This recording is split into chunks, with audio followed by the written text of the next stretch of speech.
What's going on? You know, I hear the banjos. What a great first time to hear the banjos for golf in 2023. What's up, new guy? I'm the Degenerate 75. I'm a high-limit DFS player who did not win a ticket into the Fantasy Golf World Championship today, but it wasn't for lack of trying. It was because a little hobbit forgot how to hit approach shots on 16, you little mother father. But it's all right. We have fun. I am here to help you not suck so bad at PGA DFS, because if you don't know, this shit be hard and you're making a lot of mistakes, and that's what that show is here for, is to help you not make all those mistakes and maybe give you a thought or two about how to get better at it. But you need to know this now, because if you're waiting for me to give you a pick, click the fuck off right now, because it ain't going to happen, big guy. But if you want to know how to fish for yourself, this is the place to be. If you like me, this is the last week of my schedule. If you like the cut of my jib, come check me out. This will be the last week of this one, and then it's all golf, you motherfathers, because I don't know if I'm doing NFL content. I think I'll just do that for my Discord. So that is it. What you need to do is you need to hang around till the end of the video, where I will tell you the guys who are the best round 3 scores at Showdown, something you can only get if you pay for certain sites. Okay, I'm going to make you wait till the end, because if I do it now, you'll fucking leave. So stay around, you motherfather. We're going to start. We always start, because if you don't know, you need to know. It's contest selection. All right, so here we go. I'm kind of proud of my buddies over at DK, which, by the way, special tournament. My host told me there's a special tournament coming out next week that is going to be a format I have been requesting for months, and he said they're going to try it out next week at the Sony. So we're going to be filling that shit, you motherfathers. But DK did a really nice job giving us a great round 2 contest. But here we are in round 3, where there's a lot more interest. It's Saturday, it's moving day, so to speak, and there's usually more interest, but they kept the prize the same, right? Especially after how quick the round 2 Showdown filled today. I was really hoping they would put out like a 150 or something contest here, pitch and putt. But they didn't. But at least it's not the worst, right? It's $100,000, $25,000 up top, which is nothing to shake your head at. It is 25% of first, which is the maximum amount I like to play. Too much does go to first, not enough to second, not enough to 10th, but you know what? You kind of got, it's Showdown, right? Until they realize us sweaty tryhards are a big enough community, they're not going to give us the good payout structure we want. Should you play in this tournament? Here's the answer. I'll make it real simple. If you play any less than 25 lineups in this, you do not have my blessing. You need to put at least 25 lineups in this, or you're just going to get out leveraged by sharks. Okay, that's the real answer. You know, if you're really playing $200 or $300 in lineups, don't go toss 10 lineups in this bad boy. Go play in a $100 single entry. Go play in a $200 single entry. Go play in this $44 club twirl. Right? These are much better tournaments. Okay, hell, even the 555. Wait, what the fuck is this? I don't need. Okay. Oh no, it's a Rainmakers. Scrap that. Don't play in the 555. Get the fuck out of here. All right, we're not playing in that. So those are your tournaments, but I would tell you, really encourage this. First of all, if you're a real high roller, you might want to come join me. They're giving away another ticket tomorrow, but instead of $1,000, it's $2,000. If I make a lineup tonight and I like, I'll get my sweaty ass back in there. But I'm telling you, something you really want to consider is Showdown Cash, because you would be amazed how many of these donkey dicks think that an optimal lineup is simply playing 6 guys who did well the round before, which is literally the most unoptimal thing I've ever heard. So get in there and take advantage of these dipshits that just go think that because somebody played good the round before, they're magically going to play good the next round. I mean, literally, just go look at round 2 versus round 1 versus round 2. How many of those guys carried over the success? Like 3 of them? So for the 3 that carried it over, what about the 9 that didn't? Because it's really hard to have 75, 80, 90 percentile outcomes of scores 2 rounds in a row. So get in cash, take advantage of these dipshits. Trust me on this one. All right, moving on. Hey, did you know I had a badass show I put out today? You better go watch it. PGA Season Preview. Look at all those guests I have on there. DB and Tambo and Pat and 925 and Luke, Jason, Brian, all my homies. We breaking down the PGA season. If that doesn't get you ready for 2023 PGA, I don't know what the fuck will, okay? I don't know what the hell will. So go watch it. Go watch it. Give me a thumbs up while you're over there, you motherfather. Hey, while you're here, why don't you go give this video a like and a sub, because we're pushing hard to 3,000. The big guy wouldn't mind it. But let's get to what always matters at Showdown. Maybe more than anything, because in a single round, it is a lot easier to project the wind. If you don't know, Windfinder will not do super forecasts for Hawaii. And I'm not sure why. I have no fucking idea why. I guess Hawaii, they're like, we don't do it out here, man. We're too busy surfing and eating fish and shit. So I guess that's what you get when you get the Island Boys over there running the super forecast, right? What are you going to do? I don't know.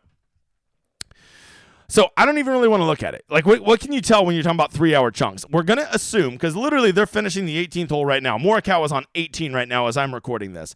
So we don't even know the tee times for tomorrow. But I'm going to assume it's been like the last 2 days, which will go off at 1:30 Central Time Zone, a.k.a. the Lord's Time Zone. And we're just going to work under that assumption that they'll be going off around that time. Maybe they'll go off a little earlier tomorrow so they don't have to compete against football. But they can't go off too early because, they have to have the fucking sun up in Hawaii to play. So over here at Willy Weather, you can see it's a lot like we saw today. It's going to peak at about 15 miles an hour, which is exactly what it peaked at today. It actually ended up getting up to about 20 miles an hour today. So old Mr. Forecast wasn't so good today, was he? Oh, Willy Weather. And then it tapers off a little bit in the afternoon, okay? Let's go ahead and check the Weather Channel. A wise man once told me, hey, go check the Weather Channel. I've heard they do weather. I said, shut up, old man. You're stupid.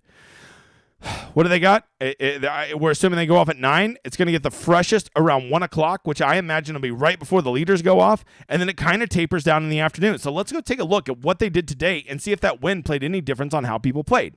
The first thing I want you to notice is right here. Yesterday's round played a cool 4.77 shots under par. They roasted this course. But today the course had the only protection it's ever going to have, and that's just a little bit of coastal winds. And those little bit of coastal winds, what did it do to the players? Oh, shit. Almost 2 full shots lower today, right? So knowing that kind of makes it, that tells us a little bit about what we should expect tomorrow. I think you're going to see scores tomorrow probably closer to this -3 range than we saw in round 1 with that almost -5 range, right? So for all of you prize picks bros out there, I think this is something you're going to want to consider, right? If anything, I would probably be taking the unders on birdies and definitely the overs on strokes if they're putting out stupid numbers like 67 and stuff. Because I think a 6-under round tomorrow, because you got to remember, this is a par 73. So a 6-under round tomorrow is going to be fucking epic. Okay, you got to factor that into your decisions.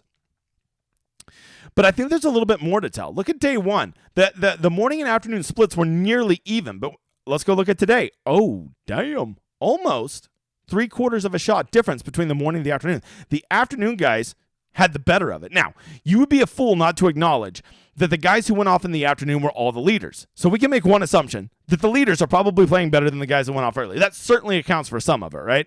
Some of these guys that went off in the morning are guys that just fucking quit, right? They're like, I don't give a shit. I'm just here to, go surf and hang out and, eat some fucking fish tacos and stuff. However, and you also got to factor in it's a smaller field. So because it's a smaller field, 1 or 2 players mailing it in really kills the average for the entire morning or the entire afternoon wave. However, it did seem to be, at least if nothing else, the weather did not seem to affect the afternoon guys, even though we thought they might have the stronger gust. And look at what we just saw over here over Willy Weather. It looks like the strongest gusts were happening right when the leaders were out on the course. So what am I drawing from this? I'm drawing that going off late tomorrow is it's not going to affect you, right? Yes, they might have some stronger winds, but it doesn't seem like that affected scoring, and that's all we really care about, right? So ultimately, what am I playing on the wind tomorrow? I'm not playing a wind edge. I'm not going to play all guys going out early, and I'm sure as shit not going to play all the guys going out late because we know they'll be highly owned because everybody thinks they've played well through 2 rounds, so they're going to play good tomorrow. Okay, dipshit. If that's what you think, go ahead. And they will. They'll play well. You go play them. You're a champion, bud. You don't let anybody tell you any different. The reason you're not winning is just bad luck. It has nothing to do with your process. Trust me. All right, moving on. It's late Friday night. Shit, the round's not even over. I got to wake up tomorrow, do NFL football. I got shit to do. I got a life. And you know what? What am I going to make my lineup? So let me tell you, I'm going to go right over here to the solver, and I'm going to use the best optimizer out there per dollar you will find out there. This is I only have 3 partnerships. I'll only partner with people I use. I get tons of offers, but I will only partner with people I use. And I use the solver, and I will be using it. If you go there, it will have my ownership and my projections uploaded, and then you can go make your own player pool with your picks, people that you like, and this will optimize your lineups because there's nothing worse than when you make a player pool. Let's say you have a 15-person player pool and you want to make 25 lineups, and you go make it, and you had the right players, you just didn't have them in the right nuts lineup, right? Well, an optimizer is going to dramatically increase your chances because it's going to take the most optimal plays and put them in those lineups and give you the 25 best lineups as opposed to you just simply making lineups by pulling them out of your ass from your player player pool, right? If you want to go check it out, and most importantly, you want to get my projections and my ownership, which is the best in the business, you got to go to my landing page. It will be in the description of this video. If you don't see that Showdown, Hoedown symbol, you don't sign up, okay? But if you want $25 a month for an optimizer, most of these things are like $125 a month.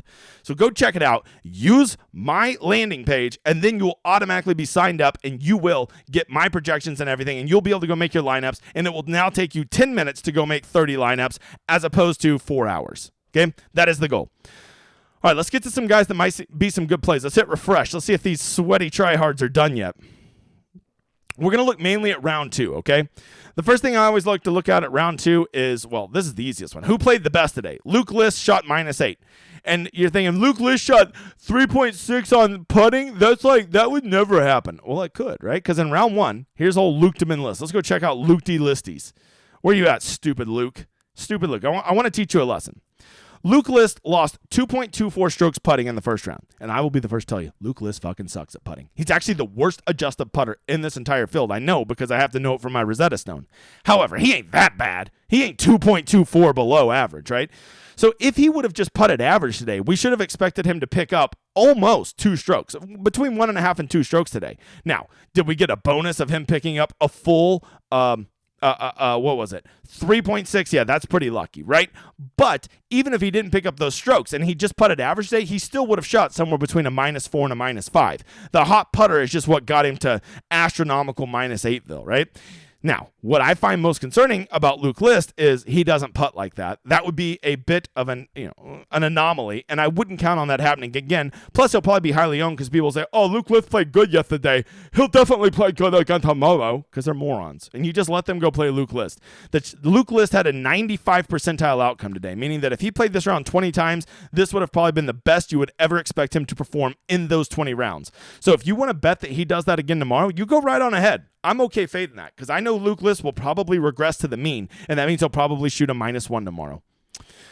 Colin Morikawa played a 95%, or probably a 90 percentile round in round 1, and then what did he do? He turned around and played a 90 percentile round in round 2. Damn it, Colin, you little delicate flower bitch. What are you going to do? What are you going to do? He looks great. At some point, this is what I'll say. When you are fading guys that are coming off great rounds, like why I'm fading Luke List tomorrow, why I faded JJ Spawn today, guys like that, why do I fade them? Bad players, or even average players, really struggle to have 2 great rounds in a row. The one exception to this is great players can string 2 or 3 great rounds in a row together, and it's not that weird. So Morikawa doing great 2 rounds in a row, a little surprising because let's face it, he's a flaky bitch. But he is an elite level talent. When he's on, it can happen. Scotty Scheffler stringing 2 great rounds together in a row, not a surprise at all. If John Rahm would have played well today, not a surprise at all, right? So when I start listing off guys that I'm absolutely not playing, I absolutely just start marking off guys like Luke List, Colin Morikawa, Jordan Spieth, JJ Spawn, guys coming off really good rounds today, Corey Connors. I'm not going to play any guys that had really good rounds today unless they are an elite world-class talent that I know has the game to do it 2 days in a row. So out of all these guys today that shot -5 or better, literally the only one that I would personally be considering tomorrow would be Scotty Scheffler. You can't do that. They're the guys playing the best. Okay, you go make your own picks. I don't give a shit who you play. I'm walking you through what I do and why I do it. Take as much or as little of as you want. I don't give a shit. So, from there, that's the most basic. The next thing I like to do is, who played the fucking shittiest today? Okay, Chad Ramey played the shittiest. Well, that's because Chad Ramey's the shittiest player in this field. I wouldn't play him in your lineups. That's how bad he is, okay? Sam Burns, I thought might bounce back today, but Sam Burns said, hey, DJen, I got an idea. How about instead of trying, I just fucking quit? Good work, Sam. You did it, brother. Okay, this happens a lot. Sometimes these guys, they go on vacation. There's nothing riding on this tournament. If they don't get up to a hot start, they just mail it the fuck in. And I'm pretty sure that's where Sam Burns is. Maybe he'll go shoot a random 63 tomorrow, but he just seems like the guy that's mailed it in. If you played Mackenzie Hughes today coming off that -7 in round 1 where he had a shamrock shoved up his ass, shame on you. What are you doing? What are you doing? You think Mackenzie Hughes is going to do that 2 rounds in a row? These are the kind of guys I'm talking about who had monster first rounds, and they're just not going to keep it up. They're not going to keep it up. So, Mackenzie Hughes, regress to the mean. Scott Stallings, regress to the mean. Tom Hoagie, regress to the mean. Ryan Brim, regress to the mean. If you don't know what I'm saying when I say regress to the mean, that means the results regress. That means come down to the mean, which means the average. That means they reduce back to where they should be and not the fucking shamrock round they had in round one. You got to stop thinking of Showdown as, he's playing good, he's going to keep it up, and start thinking about that guy played out of his mind today. He will regress to the mean. And when you start thinking about like that, it will get you on completely different players at Showdown. And not only are those players guys more likely that will go up, more importantly, they're going to be the low-owned guys. And that's what you want, and that's what you need to take down GPPs.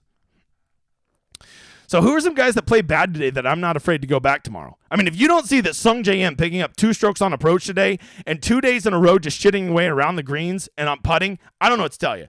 Okay, he's donkey jog. If Sung J M doesn't roast this course tomorrow, I will run a marathon backwards. Okay, there you go. That's the one guy I'm playing, you motherfathers.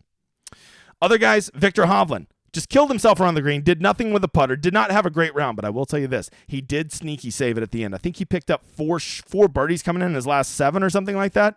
Really, the round was getting away from him, and he really saved it. I love guys like that. John Rahm played out of his mind. You say, you got to play John Rahm. He could never do bad. Or he could. Okay? This is what I'm talking about. And Showdown, you've got to get out of your mind. He could never do bad. Yes, he can. Everybody can do round in a single round of golf. It's 18 holes. In 18 holes, it just takes 3 bad shots, and your round is off the fucking rails, brother. So you got to stop thinking that anybody is a sure thing in Showdown. Embrace the chaos, and embrace the variance, and live for it. That's what you got to do to be successful at Showdown.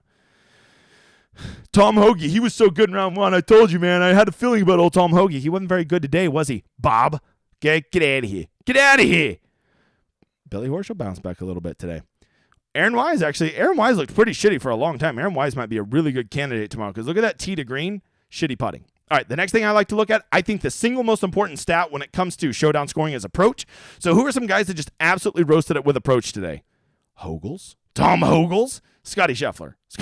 Scotty Scheffler is just on fire. He might just go minus 30 this tournament. This is why you got to consider Scotty Scheffler, because even though it's coming off 2 great rounds, he literally looks like a man on fire right now. Like, he looks unbelievable, okay?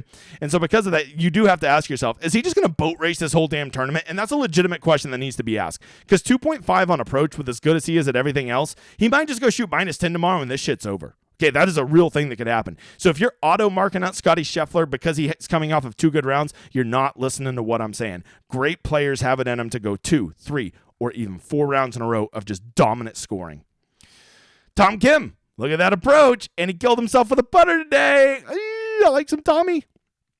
Russell Henley had great approach but poor putting, but this is what you got to be afraid of. That's kind of what we expect from him. He is a world-class iron player and kind of always shoots himself in the dick with his putter. Sepp Straka really bounced back today with the irons, and what's crazy is if he didn't give away almost 3 full strokes off the tee, he could have had an elite round today, right? So those are the little things I'm looking for. Who are some other guys? Sung Jae with that approach. Adam Scott had really good approach, but Adam Scott is coming off of a great round. I will say this. Adam Scott had a really good round, but he could have had a tremendous round if he just didn't putt like an asshole. The next thing I want to look at is putting, because the 2 things that lead to good scoring in Showdown is A, approach, and B, putter. What I really want to see is guys who were good with the approach and good with the putter, because if there's anything that equals scoring in Showdown, it's those 2 things. And people being good with the putter isn't necessarily bad, right? Because guys get hot putters, they tend to stay hot, right? That's why Colin Morikawa shot so well today. Great on approach, still rolling the rock well, okay? You go down here, you see JJ Spawn, still great on approach, still putting well, right? These don't scare me. But what you can really do is when you find those guys that have great approach and are traditionally good putters, right? Like, let's go find somebody. Sung Jae is just the perfect example. Sung Jae is a really good putter, okay? If he is going to keep approaches like this, you've got to just know that he's just a round away from going nuclear, right? That's kind of what I want to see. Yes, Adam Scott had great approach, but he's always a shitty putter. Russell Henley had great approach, but he's always a shitty putter. Tom Hoagie had great approach, but he's always a shitty putter. But you know who's not a shitty putter? Sung Jae. That's who, you motherfather. So that is why I'm warm to guys like that. The last thing I want to look at is 2 things. I like to go see who really shitted away around the greens, because if you're having a great ball striking round, a lot of times around the greens will matter very, very little in your round. Literally, it could matter not at all other than trying to get up and down on some par 5s. So who are some guys that really shitted away around the greens today that overall had good rounds? Keegan Bradley. Cam Young, although I got to say I don't love his approach. Here's one. Once again, Sungjae. My God, Sungjae. Little Hobbit himself, Brian Harmon, great ball striking, forgot how to chip. I watched him chip. It was horrendous. He was in my Fantasy Golf World Championship lineup. I was the only person in that tournament that played him today. I was the only one that played the Hobbit. What is the world becoming? All right. From there, we let's see. Anybody else? Tom Hoagie shit around the greens. That's not surprising. Billy Ho shit around the greens, and he's actually a decent around the greens player. So if he gets his driver figured out, Billy Ho could be a sneaky play tomorrow. If you're playing in a big field GPP and you auto mark out Billy Ho, I think you're doing yourself a disservice. I'm not telling you to play him, but I'm at least telling you to consider him. And the last one is people that really killed themselves around the green. Off the tee. Because that could have just been one shot OB, right? One shot OB is almost like losing 2 full strokes, okay? That's what it basically comes down to. So Mackenzie Hughes just killed himself off the tee today. If he didn't lose 3 strokes, he actually would have had an under-round par in theory, right? Sepp Straka killed himself off the tee. But what I just can't get over is how nice that approach was today. Billy Horschel killed himself off the tee. Justin Thomas, matter of fact, should have had a really shitty round, but really saved himself around the green and putting. Oh, lost the mic. I got to replace this stand. What are you going to do? Hey, I'm not going to stand for this. Thank you. Any others? Let's see. So of course, Sungjae. Sungjae's just everything I want in a player tomorrow. If I don't play Sungjae in 100% of my lineups, I don't even know what I'm doing at Showdown anymore. Russell Henley, once again, Henley's very good off the tee. So the fact that he was negative today, if he gets that going, his ball striking could be so good, he could still lose 1.5 putting tomorrow, and he'll be just fine. All right, there you go. I've kind of walked you through the process of some things you should be looking for. By the way, I'm just over here at Data Golf. All their content is for you. Just simply go over there to in-tournament results, and you can go see all this for yourself. This isn't locked behind a paywall, okay? But what you really need to know, what you should really know, is the big guy's got a website. I got a website. Well, it'll be up Sunday, but it's coming. Look at that bad boy. That's me. I got a website. No longer a Patreon little loser bitch. That's me with a real website. But if you want to get there sooner, you can. Just reach out to me or the editor. We're still signing up people up through Stripe, and you can actually still sign up through Patreon and get over there. Why should you come over to the DGen 75 team? It's very simple. Number one, we learn how to play the game. We learn the process, and I'll never give you a single fucking pick. If you want picks, you go over to the tout sites, you go pay some asshole. The promise is nothing but winners, brother. I don't do that shit. Okay, if you want that, get the fuck out of here. Number two, it's the best damn community you'll ever meet. We're not toxic like all those other piece of shit Discords. It is a great community of guys that love PGA DFS, root for each other, and share news and celebrate each other's wins. But most importantly is this thing right here. It's called the Rosetta Stone. I make this for my classic contest, week-long contest, but I also do it for round 3 and round 4 Showdown. This tells you everything you need to know. You don't have 20, 25 hours to be a sweaty bastard like me and go analyze every little detail about every little player and break down what every little advantage is and look at the right tools that the highest level players are looking at. Why don't I just fucking give it to you right here? This is the Rosetta Stone. This tells you everything you need to know that you can take in 15 or 30 minutes, pick the information you want out of it, and go run with it. I do this for Classic, round 3, round 4 Showdown. Come check it out. I'm just telling you, come check it out. We're done. I don't give a shit. We're doing just fine without you, but I want to grow the community. If you're an asshole, fuck off. I'll boot you anyways. Lastly, go give me a follow on Twitter. Always feel free to reach out to me. Send me a DM. I will respond to it. I always get thoughtful messages. Responses to your messages. I'll never blow you off. I don't take myself too seriously. Like so many things. I'm not like a content provider star. Okay, I'll find time for you. Lastly, who are those guys who are great round 3 scores traditionally? The low price guys. 6 guys that I found that are low price that over their past 12 rounds have killed round 3s. Who are those guys? Number 1 on the list, Keegan Bradley. That's right. That's what the stats say. Keegan is a tremendous round 3 score. So if you want guys that usually move on round 3, which is a real thing because it's a mentality, right? It's fuck it, I'm going after every pin. We're chasing today. That is a real mindset. Keegan Bradley, really good. Will Zalatoris, really good. JT Poston, really good. Tom Hoagie, really good. Adam Svensson, really good. And Scott Stallings, really good. So if you just want another thing to consider, which, by the way, you wouldn't even need to know this. If you want to know what every single player is, it'll be on my stone tonight I'm putting out from my Discord. But that's just for them. Matter of fact, I got to run because I got to go make a video for them now, you motherfathers. I hope you've enjoyed this show. I hope you kick ass tonight. Make sure to go check out my video where we break down the season-long preview. I'll see you again tomorrow for both NFL and Round 4 Showdown. How the hell do I do this? I have no idea. But golf is here, you motherfather. Let's celebrate it. Let's have fun. Let's win some money. But most importantly, let's enjoy this outro.